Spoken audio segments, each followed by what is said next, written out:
Pastur kaget, 149 rebutan hak ini siar Indonesia. Saking banyaknya sorotan, 149. laga timnas Indonesia sekarang beneran jadi salah satu yang dinanti. Tentu kita masih ingat kalau laga melawan Australia dan Bahrain kemarin bahkan sampai disiarkan di 49 negara berbeda di seluruh dunia.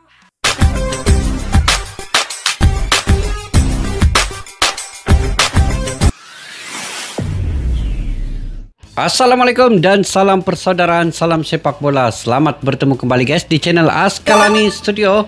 Apa kabar? Semoga dalam keadaan sehat walafiat. Sentiasa kalian, saya mendoakan dimurahkan rezekinya dan juga sentiasa sukses dalam apa juga yang kalian usahakan. Dan semoga amal ibadat kita di bulan Ramadan yang mulia ini diterima di sisi Allah Subhanahu wa taala. Oke guys.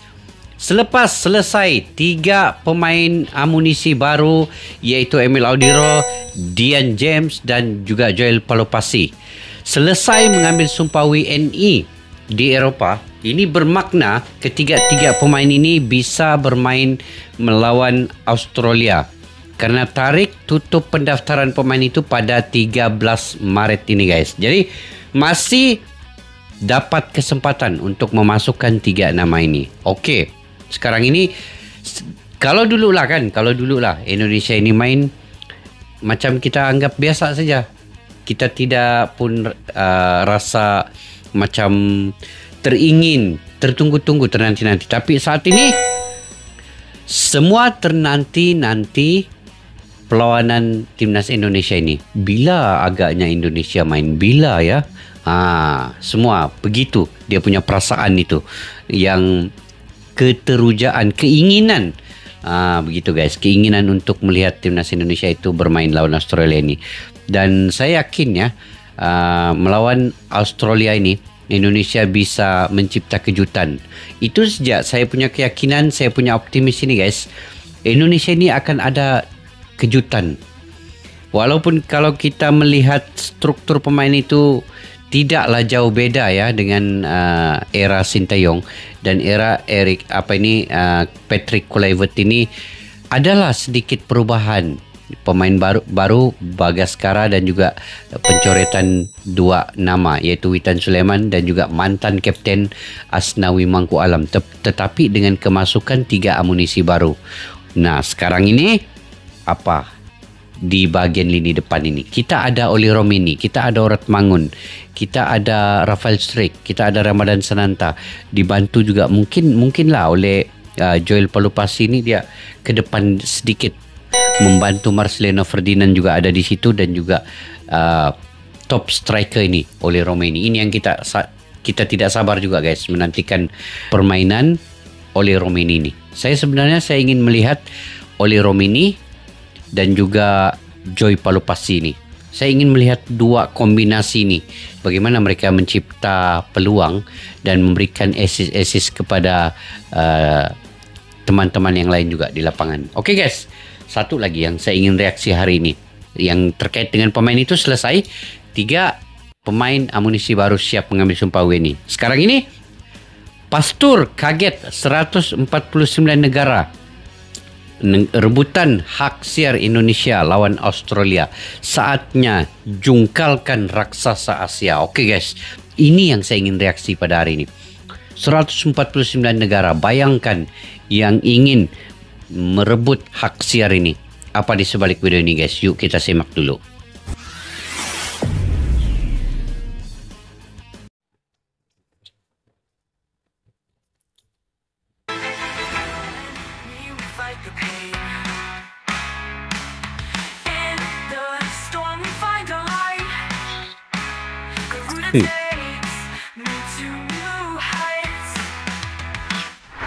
Maret 2025 akan menjadi bulan yang cukup menentukan langkah Indonesia di round 3.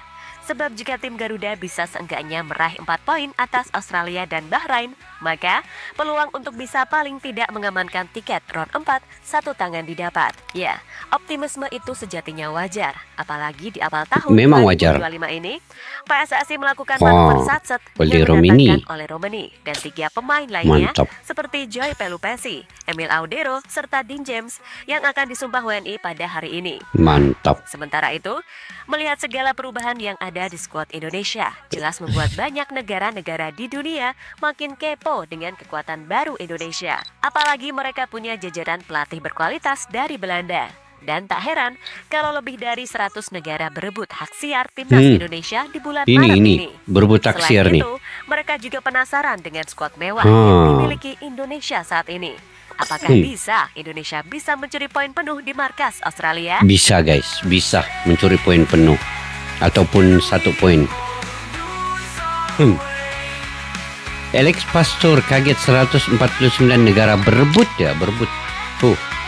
Gila juga penangan Bapak Erick Thohir lah ini, penangannya nih sampai 149 negara berebut hak siar ya. Gilanya. Nah, apalagi adanya Alex Pastor, Patrick Kluivert dan juga Lanzat. Ini lagi Jordi Cruyff tuh. Perkembangan timnas yang begitu pesat dalam beberapa tahun terakhir. Gak ada salahnya jika anak Patrick Kluivert ini jadi daya tarik tersendiri bagi media-media internasional. Bahkan banyak yang menyebut kalau Indonesia ini berartis pendatang baru yang memiliki segalanya. Mereka punya popularitas dari fans yang begitu gila dengan sepak bola. Betul. Punya pemain-pemain berkualitas Eropa macam Jaitzes, Mesut Ozil, Kelvin Verdong, Tom Hey, Martin Pas, dan masih banyak lagi yang tak bisa kami sebutkan satu persatu. Bahkan nih, saking kerennya timnas Indonesia saat ini, membuat laga timnas Indonesia menjadi salah satu laga yang paling dinantikan, khususnya di kawasan Asia. Betul, dinantikan ini guys. Kerennya lagi, gak hanya di Asia. Sejumlah media-media internasional macam ESPN, The Athletic, hingga Football Premier, akhir-akhir ini mulai gencar memberitakan perkembangan timnas kita. Dan mereka juga memberikan prediksi kalau timnas Indonesia sangat bisa lolos ke Piala Dunia. Bahkan sejak kedatangan Patrick Kluivert serta jajaran pelatih lainnya yang juga dari Belanda, membuat media-media internasional seperti 433 hingga Fabrizio Romano ikut menyoroti perkembangan sepak bola Indonesia. Boleh Mantap. dibilang, timnas Indonesia telah menjadi salah satu primadona baru di sepak bola Asia. Bukan karena ranking FIFA-nya ya, tapi ya karena kedalaman skuad Indonesia saat ini yang terbilang sangat mewah. Bahkan jika dibandingkan dengan Australia, skuad Indonesia saat ini nggak kalah jauh kok. Bahkan Mimin kini percaya diri kalau skuad Garuda Indonesia saat ini jauh lebih oke dari The Socceroos. Bertemu buku dengan ruas dengan Australia nih. Tapi kalau kita ikut ya, daripada segi ranking lah, memang Indonesia masih jauh lah daripada Australia nih, ketimbang dengan Australia di ranking yang ke-25. Manakala Indonesia ini di ranking ke-125 kah kalau tidak silap sekarang ini, saat ini ya. Lebih kurang begitulah. Itu sangat jauh lah perbedaan kalau kita melihat kepada ranking. Ketinggalan dalam 100 lebih ranking dengan Australia ini. Tetapi dari segi kedalaman skuad pada saat ini, Indonesia melebihi Australia dari segi nilai pasarnya dan juga pemain-pemainnya. Karena kebanyakannya pemain Indonesia ini berkarir di Eropa, sudah tentu mereka punya pengalaman dan juga nilai pasar yang tinggi. Itu kelebihan Indonesia. Walaupun dari segi ranking ini mereka jauh masih tertinggal, tetapi itu bukanlah sebagai pengukur, kayu ukur kepada kekuatan tim itu. Tidak. Ranking itu hanya sebagai ranking, tetapi bukanlah ukuran sebenar kekuatan tim itu. Begitu. Jadi Indonesia lebih tinggi kalau dari segi nilai pasar dan juga dari segi pengalaman pemain itu kita lihat. Ya, apa yang Mimin katakan jelas bukan asal jeplak ya, tapi sesuai fakta yang ada. Dan berdasarkan data Transfermarkt per Maret 2025, timnas Australia punya nilai pasar total skuad mencapai 42,49 juta euro atau sekitar 677,88 Indonesia miliar berapa? Jika dikonversi dalam rupiah. Pemain termahal mereka adalah Alessandro Cercati, bek Parma, dengan nilai pasar 9 juta euro atau sekitar 143,6 miliar rupiah, yang hampir dipastikan gak akan main di laga kontra timnas Indonesia karena mengalami cedera panjang. Gimana dengan Indonesia? Dengan tambahan pemain keturunan Noh. baru, nilai pasar skuad Garuda melonjak 754 hingga miliar. 47,25 Wih, juta hampir euro lagi atau lah kan. sekitar 754,5 miliar. Sikit Angka ini lagi. lebih tinggi dari timnas Australia. Lebih tinggi ya. Dengan pemain termahal kita adalah Masilgers dengan nilai 156,4 156,4 miliar, guys. Ini belum termasuk potensi Emil kenaikan Audero. nilai setelah Emil Audero, kiper Sampdoria, Dean James, Go Ahead Eagles, dan Joy Palupesi yang rencananya akan baru disumpah pada 10 Maret ini. Sudah Dan ambil sumpah inilah pun. yang membuat Mimin semakin percaya diri, mengatakan kalau Indonesia bakal bisa memberikan kejutan dan meraih poin di laga 20 Maret mendatang. Pastur kaget, 149 rebutan hak ini. siar Indonesia. Saking banyaknya sorotan, 149. laga timnas Indonesia sekarang beneran jadi salah satu yang dinanti. Tentu kita masih ingat kalau laga melawan Australia dan Bahrain kemarin bahkan sampai disiarkan di 49 negara berbeda di seluruh dunia. Dan saat melawan Cina dan Bahrain, 141 negara di dunia dikabarkan telah menyiarkan laga Indonesia. Dan kini, dengan bergabungnya sejumlah pelatih kelas dunia dan pemain-pemain baru timnas Indonesia, membuat 149 negara berebut hak siar laga Indonesia di bulan Maret 2025 ini. Sesuatu hal yang luar biasa tentunya. Tim ranking 129 FIFA, tapi banyak yang ingin menyorotnya. Dan tak heran sih, kalau asisten pelatih Indonesia Alex Pastur merasa takjub dengan pesona Indonesia. Memanglah. Mesti Pastur ini kaget juga melihat nanti dimain di Stadium GBK ini dengan full kapasitas 80.000. Potensi Indonesia kalahkan Australia. Potensi Australia, ya. yang saat ini berada di peringkat 25 dunia menurut FIFA, memang punya reputasi sebagai salah satu raksasa Asia. Mereka lolos ke 5 edisi Piala Dunia terakhir dan punya pengalaman melimpah di level internasional. Namun, di balik kekuatan itu, ada kelemahan yang bisa menjadi kunci bagi timnas Indonesia untuk mengejutkan mereka pada laga tandang di Sydney 20 Maret 2025. Pertama, adalah performa inkonsisten Australia. Maksudnya, di putaran ketiga kualifikasi Piala Dunia 2026 zona Asia, Australia sejauh ini hanya mengumpulkan 7 poin dari 6 pertandingan, dengan 1 menang, 4 imbang, dan 1 kalah. Catatan ini jauh dari ekspektasi untuk tim sekaliber mereka. Pada September 2024, tim ini menunjukkan kerentanan mereka saat menghadapi tim yang bermain disiplin dan memanfaatkan serangan balik. Bahrain, dengan peringkat FIFA jauh di bawah Australia, saat itu berhasil mencuri poin penuh di kandang Socceroos dengan kemenangan 1-0. Hal yang bisa saja Indonesia dapatkan jika bermain dengan disiplin.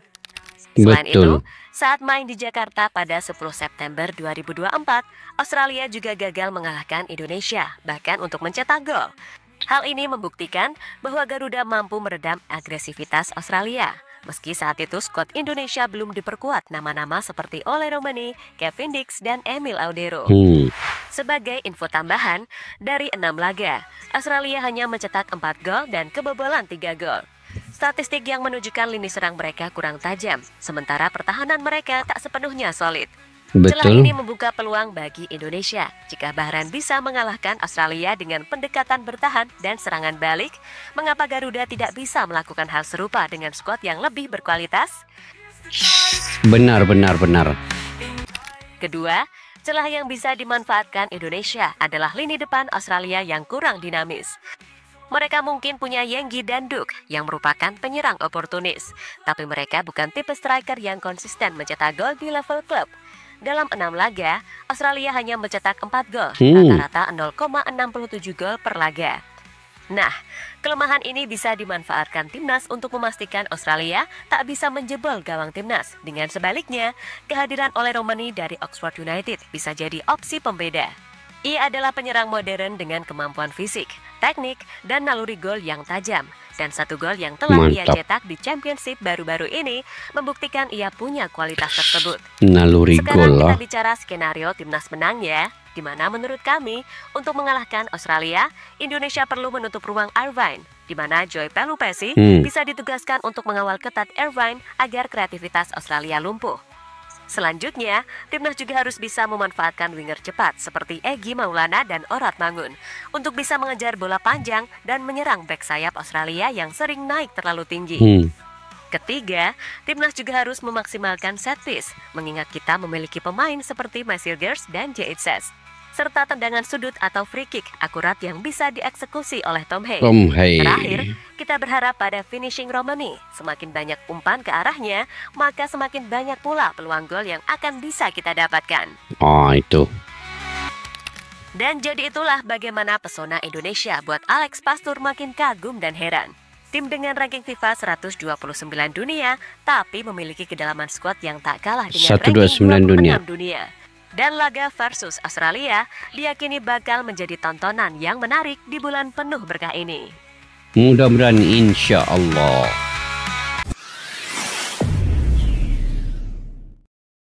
Oke guys, semakin hari kan, semakin perlawanan-perlawanan ke depan Indonesia ini, semakin banyak negara-negara yang berebut hak siar menyiarkan perlawanan antara Indonesia dengan negara-negara di ronde yang ketiga ini, terutama dengan Australia, kemudian lepas itu Bahrain, China dan juga Jepang. Jadi ini menunjukkan satu komposisi ataupun satu paradigma yang begitu melonjak sepak bola di Indonesia ini. Kalau kita melihat dulu lah kan, dulu kita tidak juga ternantikan perlawanan Indonesia ini, tapi kini dengan adanya pemain-pemain diaspora yang kebanyakannya berkarir di Eropah dan juga amunisi baru yang kita belum lagi ketahui bagaimana kombinasi dan juga chemistry yang akan ditunjukkan oleh kesemua pemain ini nanti, terutama dengan pemain pembaru oleh Romini, Dian James dan juga Joel Palupasi ini. Kalau ini dapatlah, kombinasi ini dapat dimantapkan dengan tapi saya yakin juga karena mereka ini sudah biasa, mereka adalah pemain profesional yang bermain berkarir di Eropah, sudah tentu mereka dapat bergabung pun dalam latihan hanya beberapa hari ini. Mereka sudah bisa, saya fikir mereka sudah bisa membentuk gabungan ataupun chemistry yang baik. Memang ada kerisauan sedikit dengan latihan yang agak kurang untuk timnas Indonesia ini. Baru berkumpul nanti hanya beberapa hari dalam latihan, tiada uji coba dibuat. Jadi kita belum lagi mengetahui kekuatan sebenar timnas Indonesia ini dengan amunisi baru ini. Tetapi kalau kita fikir secara positif dan logik akal, pemain-pemain profesional ini dia akan sesuai, dia akan cepat adaptasi dengan suasana walaupun mereka tidak pernah bersama, tetapi dengan profesionalismenya mereka itu, mereka akan cepat beradaptasi dan juga cepat berkoneksi di lapangan nanti. Itu kelebihan kepada pemain profesional. Apatah lagi sekarang ini jajaran kepelatihannya sama bahasanya dengan kebanyakan pemain-pemain diaspora ini, karena mereka kebanyakan berkarir di Belanda. Jadi pelatih ini juga daripada Belanda, dan juga kalau bercakap bahasa Inggris pun mereka bisa memahami apa yang mereka ingin perbincangkan. Yang lebih penting adalah di ruang ganti nanti. Di ruang ganti itulah masa untuk mereka berbincang dan juga mendapat apa yang kelemahan-kelemahan yang ada untuk diperbaiki mungkin di masa babak yang kedua nanti. Itu yang pentingnya di situ. Jadi guys, saya mendoakan semoga timnas Indonesia ini dapat sesuatu kejutan yang baru melawan Australia nanti, dan saya pasti akan ada poin guys, akan ada poin. Cuma seperti yang saya katakan sebelum ini, saya tidak berani memprediksi berapa jumlah gol yang dihasilkan, tetapi jumlah poin itu tetap ada untuk timnas Indonesia.